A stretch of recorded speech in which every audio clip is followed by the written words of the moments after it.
안녕하세요.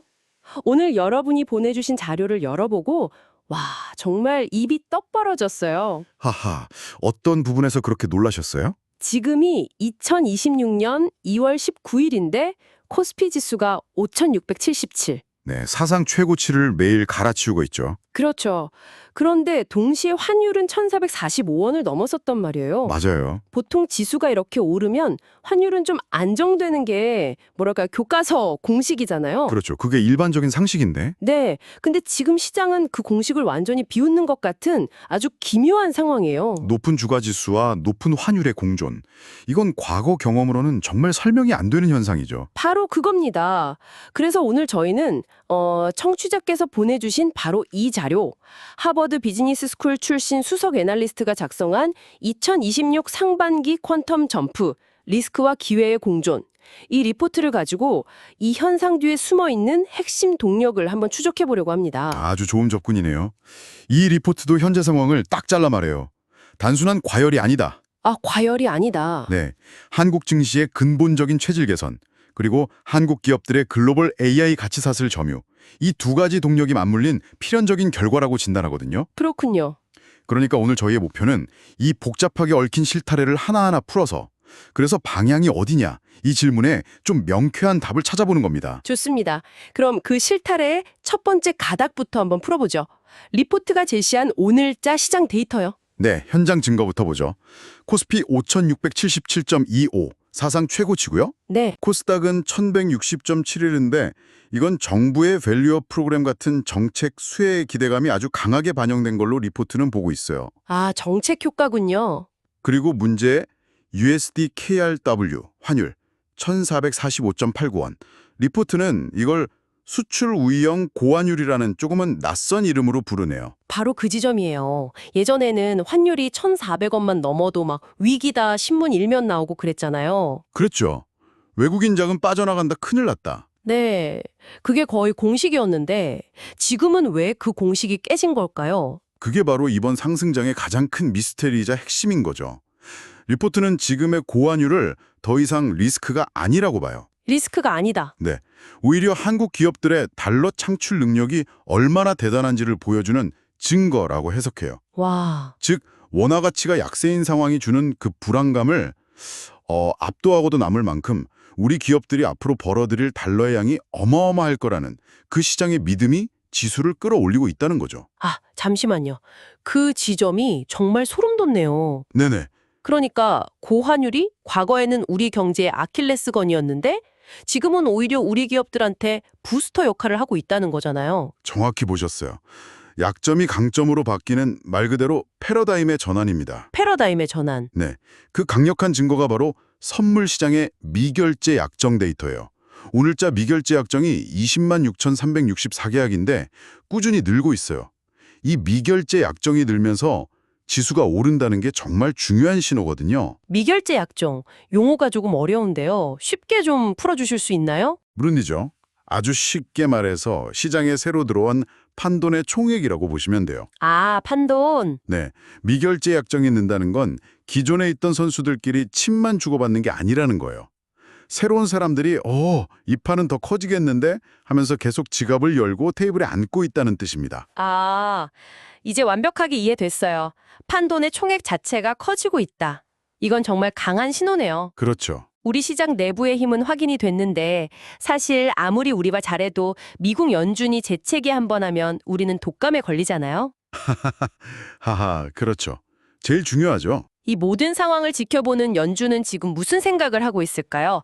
리포트가 분석한 FOMC 의사록 내용이 궁금해지네요. 네, 바로 그 지점이 거시경제의 핵심이죠. 리포트는 최근 공개된 1월 FOMC 의사록에서 크게 두 가지 상반된 기류가 공존하고 있다고 봐요. 두 가지요? 네, 하나는 시장의 긍정적인 비둘기파적 시각, 다른 하나는 여전히 경계심을 늦추지 않는 매파적 시각입니다. 아, 양쪽 입장을 다 내비치면서 시장을 관리하고 있군요. 그렇죠.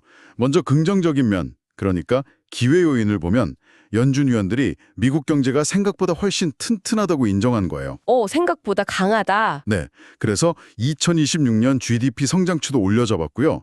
시장이 가장 환호한 건 연내에 한두 차례 추가 금리 인하 가능성을 슬쩍 열어뒀다는 점이죠. 아, 그게 컸죠. 이건 더 이상 금리를 올려서 시장을 괴롭히지는 않겠다, 뭐 이런 약속 같은 거거든요. 유동성의 바닥을 확인시켜준 셈이에요. 시장 참여자들 입장에서는 최악은 지났다, 이런 안도감을 주는 거군요. 맞습니다. 하지만 동시에 매파적인 경계심도 보였다는 건 마냥 축배를 들 상황은 아니라는 뜻이겠죠? 네, 맞습니다. 연준은 인플레이션이 목표치인 2%로 확실히 돌아간다는 강력한 확신이 들기 전까지는요, 지금의 긴축적인 금리 수준을 유지하겠다고 못을 박았어요. 아하, 아직은 아니다. 네, 특히 데이터를 보고 결정하겠다는 말을 여러 번 강조했는데 이건 혹시라도 물가가 다시 오르면 언제든 다시 고삐를 쥘 수 있다는 여지를 남겨둔 거죠. 알겠습니다. 그러니까 연준이 시장의 등을 한 손으로 토닥여주면서도 다른 한 손으로는 언제든 땡길 수 있는 고삐를 꽉 쥐고 있는 형국이네요. 하하, 아주 정확한 비유입니다. 안심은 하되 긴장은 늦추지 마라. 딱 이 메시지죠. 자, 거시적인 배경까지 확인했으니 이제 다시 우리 시장의 속살을 들여다볼 시간입니다. 리포트는 현재 시장을 움직이는 핵심 동력, 그리고 잠재적인 위험 요인을 각각 3가지씩 제시하고 있는데요. 먼저 시장에 불을 붙이고 있는 기회 요인, 그 첫 번째가 뭔가요? 리포트가 아주 강렬한 표현을 썼어요. 바로 반도체는 새로운 금, 뉴 골드라는 겁니다. 와, 새로운 금이라니. 이건 단순히 반도체가 중요하다는 걸 넘어서는 얘기 같은데요. 그렇죠. 과거 산업시대의 석유처럼 AI 시대의 경제 패권을 좌우하는 핵심 자원이 됐다는 선언처럼 들려요. 바로 그겁니다. AI 시대의 인프라에서 석유나 금처럼 없어서는 안 될 필수제가 되었다는 거죠. 특히 삼성전자와 SK하이닉스가 HBM4 같은 차세대 메모리 기술을 주도권을 주면서 전 세계적인 AI 인프라 수요 폭증의 수혜를 가장 직접적으로 받고 있다. 그리고 여기서 정말 중요한 포인트가 하나 나오는데 이익 추정치가 주가 상승 속도를 추월하고 있다는 부분이에요. 야, 그게 핵심이군요. 보통은 기대감에 주가가 먼저 막 오르고 실적이 뒤따라오는데 맞아요. 지금은 실적이 좋아질 거라는 전망이 워낙 압도적이라 주가가 아무리 올라도 여전히 싸 보인다는 거잖아요. 정확합니다. 밸류에이션 상으로는 여전히 세일 중이라고 볼 수도 있는 거죠. 와, 주가 상승에는 유동성의 힘과 실적이라는 근거가 있는데 지금은 후자인 실적이라는 펀더멘털이 압도적으로 강하다는 거예요. 리포트는 이것야말로 코스피 6천, 나아가 7천 시대를 열 수 있는 근본적인 엔진이라고 분석합니다. 알겠습니다. 첫 번째 엔진은 압도적인 반도체 실적. 그럼 두 번째 동력은 뭔가요? 두 번째는 정책적 모멘텀, 즉 K-밸류업 프로그램입니다. 아, 밸류업 프로그램이요? 네, 정부가 자본시장 활성화를 위해 코스닥 500 지수의 편입 비중을 확대하는 등 구체적인 정책들을 내놓으면서 연기금과 외국인들의 역대급 순매수가 이어지고 있다는 분석이에요. 튼튼한 펀더멘털에 정책이라는 순풍까지 더해진 거죠. 마지막 세 번째 기회 요인은 AI 하드웨어의 여름이라는 표현이네요. 이건 어떤 의미인가요? 이건 AI 산업을 소프트웨어와 하드웨어로 나눠서 봐야 한다는 시각이에요. 아, 둘을 나눠서요? 네, 최근 AI 소프트웨어가 과연 진짜 돈을 벌 수 있는가 그 수익성에 대한 의문이 조금씩 나오고 있거든요. 그렇죠. 하지만 AI를 구현하기 위해 반드시 필요한 하드웨어는 다르다는 겁니다.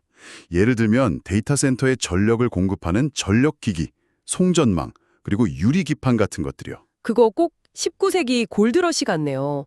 금 캐러 간 사람보다 청바지랑 곡괭이 판 사람이 진짜 부자가 됐다고 하잖아요. 하하하, 완벽한 비유입니다. 바로 그거예요. 지금 AI 소프트웨어가 금이라면 전력기기나 유리기판 같은 하드웨어는 그 시대의 청바지와 곡괭이인 셈이군요. 맞습니다. 이 분야는 실체가 있는 강력한 실적을 바탕으로 상승하고 있기 때문에 소프트웨어 분야의 거품 논쟁에서 비교적 자유롭고 훨씬 더 견고하다는 게 리포트의 분석입니다. 정리하자면 압도적인 반도체 실적, 정부의 정책 지원, 그리고 실체가 확실한 AI 하드웨어 수요. 이 세 가지가 현재 시장을 이끄는 트로이카군요. 네, 그렇습니다. 하지만 언제나 동전의 양면이 있으니 리포트가 지적하는 리스크 요인들도 짚어봐야겠죠. 네, 가장 크고 예측 불가능한 리스크로 지정학적 화약고를 꼽았어요. 지정학적 리스크요? 구체적으로 미국과 이란 간의 전면전 가능성을 지목했는데 리포트에서는 군사행동 확률 90%라는 아주 섬뜩한 수치까지 언급하고 있습니다. 90%요? 와, 정말 심각하게 받아들여야 할 수치네요. 네, 만약 이런 일이 현실화되면 유가가 급등하고 글로벌 공급망이 마비되면서 시장에 엄청난 충격을 줄 수밖에 없겠죠. 그렇겠네요. 두 번째 리스크는 우리가 앞서 강점이라고 말했던 고환율이군요. 맞아요. 고환율의 양면성이죠. 1,445원대 환율이 수출 기업에게는 분명 기회이지만 네. 반대로 수입 물가를 끌어올려서 국내 인플레이션을 자극할 수 있거든요. 또 만약 지정학적 리스크 같은 돌발 변수가 터졌을 때 외국인 자금이 단기적으로 빠르게 빠져나갈 빌미를 제공한다는 점에서 항상 경계해야 할 요인입니다. 마지막 리스크는 AI ROI 의무론이네요. ROI, 즉 투자 자본 수익률 말이죠. 이건 좀 의외인데요. 그렇죠. 지금 시장은 AI라면 일단 묻지마 투자를 하는 분위기인데 벌써부터 그래서 얼마 벌었는데 라는 충고서가 날아올 수 있다고 경고하는 거네요. 네, 날카로운 지적이에요. 지금 빅테크 기업들이 AI의 천문학적인 자본, 즉 캐펙스를 쏟아붓고 있잖아요. 네, 엄청나죠.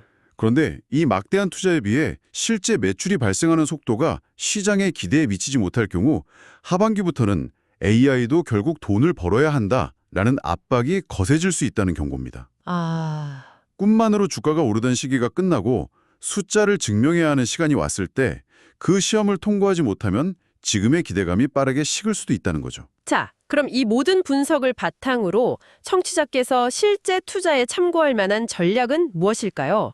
이 복잡한 시장 상황에 대한 리포트의 구체적인 처방전이 궁금합니다. 리포트는 주식 투자자와 선물 옵션 투자자를 위한 전략을 명확히 나눠서 제시하고 있어요. 먼저 주식 전략의 핵심은 한마디로 선택과 집중 그리고 눌림목 매수입니다. 선택과 집중이라면 역시 답은 반도체인가요? 네, 그렇습니다. 포트폴리오의 60%를 삼성전자, SK하이닉스 같은 반도체 대형주 중심으로 채우고 기본적으로 홀딩 관점을 유지하라고 조언해요. 팔지 말고 계속 가져가라. 네. 대만의 TSMC와의 시총 격차를 보면 여전히 상승 여력이 충분하다는 분석이고요. 만약 개별 종목의 변동성이 좀 부담스럽다면 코스닥 150 레버리지 같은 ETF를 활용하는 것도 좋은 대안이 될 수 있다고 합니다. 지금의 주도주를 굳건히 붙들고 가라는 거군요. 혹시 다음 시대를 위한 준비에 대한 언급도 있나요? 있습니다. 신규 테마 선점의 중요성을 강조하는데요. 유리기판, 액침 냉각, 스마트 글라스 같은 차세대 기술 관련주에 대해 길목 지키기식의 선점 전략이 필요하다고 말해요. 길목 지키기요? 네. 지금 당장 시장의 주인공은 아니더라도 다음 상승장을 이끌 유망주들을 미리 공도해 두고 포트폴리오에 조금씩 담아두라는 조언이죠. 알겠습니다. 그럼 좀 더 전문적인 영역인 선물 옵션 전략은 어떤가요? 선물 옵션 전략의 핵심은 변동성 매도보다는 방향성 추종입니다. 방향성 추종? 네. 쉽게 말해 시장이 위아래로 흔들릴 것에 베팅하기보다는 지금의 이 강력한 상승 추세라는 파도에 올라타라는 의미죠. 체결 강도나 등락률 같은 수치로 보면 이건 의심할 여지 없는 강력한 불마켓이거든요. 그래서 선물은 기본적으로 롱 포지션, 즉 상승에 베팅하는 전략이 유리하다고 분석합니다. 옵션 전략은 리스크 관리까지 해야 하니 조금 더 복잡할 것 같아요. 맞습니다. 그래서 옵션은 두 가지 전략을 병행하라고 조언해요. 기본적으로는 상승 추세에 올라타는 콜 스프레드 전략을 추천하고요. 잠시만요. 콜 스프레드라면 오를 거다에 베팅은 하지만 이 정도까지만 오를 거야 라고 상단을 정해두는 일종의 안전벨트를 맨 낙관론이라고 이해하면 될까요? 와, 그거 아주 정확한 비유입니다. 수익도 제한되지만 손실 위험도 효과적으로 관리하는 거죠.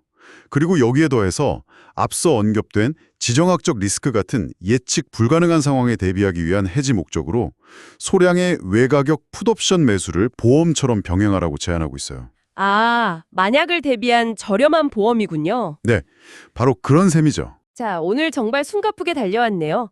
코스피 5,600시대와 환율 1,440원대라는 이 미스터리를 리포트라는 사건 파일을 통해 깊이 있게 파헤쳐봤습니다. 오늘 분석의 핵심을 마지막으로 정리해 주시죠. 현재 한국 시장은 과거와 다르다는 것이 핵심입니다. 유동성의 힘에 더해 실적이라는 확실한 근거가 결합된 매우 드물고 강력한 구간에 있어요. 네. 환율이 이렇게 높아도 지수가 무너지지 않는다는 것 자체가 우리 기업들의 펀다멘털이 과거와는 비교할 수 없을 정도로 튼튼해졌다는 가장 확실한 증거라고 할 수 있겠습니다. 네, 저도 리포트의 마지막 문장이 아주 인상 깊었어요. 시장의 탐욕을 경계하되 데이터가 가리키는 성장을 의심하지 마십시오. 이 한 문장이 현재 시장에 대한 복잡한 생각들을 명쾌하게 정리해 주는 것 같아요. 맞아요.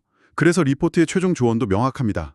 단기적으로 중동발 리스크 같은 외부 소음 때문에 시장이 흔들린다면 그건 공포에 질려 팔아야 할 때가 아니라 오히려 매수 기회로 활용해야 한다는 겁니다. 아, 오히려 기회다. 네, 다만 시장의 영원한 주도주는 없겠죠. 시장의 심장인 반도체 이익이 정점에 달했다는 논란이 본격적으로 나올 시점에는 포트폴리오를 재조정할 준비를 하는 유연함이 필요하다고 조언하며 리포트는 끝을 맺습니다. 좋습니다. 그럼 마지막으로 오늘 분석을 바탕으로 청취자 여러분께 생각할 거리를 하나 던지며 마무리할까 합니다. 리포트에서 경고했던 리스크 요인 중 하나, 바로 AI 투자의 수익성 문제. 만약 이 문제가 예상보다 더 빨리, 그것이 긍정적인 방향이든 부정적인 방향이든 시장의 수면 위로 떠오른다면 지금 우리가 목격하고 있는 이 거대한 상승장의 시나리오는 과연 어떻게 바뀔까요? 다음에 또 다른 흥미로운 자료로 여러분을 찾아뵙겠습니다. 좋아요, 구독 부탁드립니다. 감사합니다.